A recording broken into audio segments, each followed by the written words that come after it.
नमामि समीशां निर्माणरूपं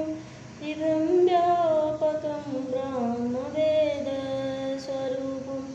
निजं निर्गुणं निर्विकल्पं निरीहं चिदाकाशमाकाशवासं भजेऽहं निराकारि ओङ्कारमूलं तुरीयं गिराज्ञानगोतीतमीशं गिरीशं करालं महाकालं कृपालं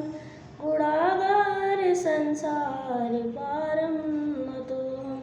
तुषारादिसङ्काशगौरं गम्भीरं मनोभूतिकोटिभिर्वासं